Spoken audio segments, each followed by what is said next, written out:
যেই মহিলা স্বামীকে দেখানোর জন্য খুশি করার জন্য সাজগোজ করে ওটা তার ইবাদত হিসাবে গণ্য হয়ে যায়। স্বামীর কাছে আসার 10টা নিয়ম আছে। কোন মহিলা যদি স্বামীর কাছে আসতে চায়, প্রথমে যতটুকু পরিষ্কার পরিচ্ছন্ন হওয়া দরকার তার পোশাক তার শরীর সে যেন করে আসে। 2 নম্বরে যদি সমর্থ থাক সে যেন পারফিউম ব্যবহার করে, আতর, সেন্ট। আবার এগুলো ব্যবহারও করে বাজারে যাওয়ার সময়। যদি মার্কেটে নিয়ে যান তখন দেখবেন সাজের বাহার কি। সম্মানিত মা বোন, যারা চুল খুলে বাজারে যান, বিভিন্ন অনুষ্ঠানে যান, যেই কয়টা চুল পর পুরুষে দেখবে ওই কয়টা সাপ কিয়ামতে কামড় দেবে। আর বাড়িতে থাকাকালীন যেই কয়টা চুল আপনার স্বামীর সামনে বের হয়ে থাকবে অতগুলো সওয়াব আল্লাহ লিখে দেবে। যেন বাড়িতে থাকাকালীন চুলে শ্যাম্পু করেন, সাবান লাগান, যা ভালো লাগে তাই দিয়ে চুল ফুলিয়ে থাকবেন, যেন দেখে ওর অন্য দিক থেকে মুখ ফিরিয়ে আসে। নবীজি বলেন 2 নম্বরে স্বামী যখন আসবে তাকে খুশি করার জন্য, হাসি দেওয়ার জন্য যা করা লাগে ও করবে।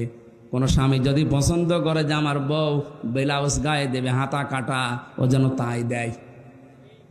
আমি তো এটা বানিয়ে বললাম নাকি? 3 নম্বরে স্বামী যেটা পছন্দ করে ওটা যদি জায়েজ হয়, আপনার জীবন থাকতে ওইটা আপনি মেনে নেবেন। কথা বোঝেন? স্বামী পছন্দ করছে বিয়ের পরে যেন মা বাবা আমাদের সাথে থাকে, কিন্তু অনেক বউ এটা পছন্দ করে না, মানেও না। এরকম বউ দেশে নেই? এই যে দিনাজপুরে বৃদ্ধাশ্রম তৈরি হয়েছে, এটা কি খেলা করার জন্যে? এই বউদের কারণে। আরে বউদেরকে হাওয়া দেয় এই বর মা আর ওর বড় বোন, ওখান থেকে হাওয়া লাগায় যে তাড়াতাড়ি আলাদা হ, খুব আরামে খেতে পারবি। আপনি অপেক্ষা করেন আপনাকেও ঠিক ওই বৃদ্ধাশ্রমে পাঠানোর জন্য আপনার পেটের এই সন্তান আপনাকে পাঠাবে। 4 নম্বরে নেককারের সংজ্ঞায় পেয়েছি ওই স্বামী, ওই স্ত্রী নেককার যে স্বামী বাইরে গেলে তার সন্তান আর সম্পদ সে হেফাজতে রাখে।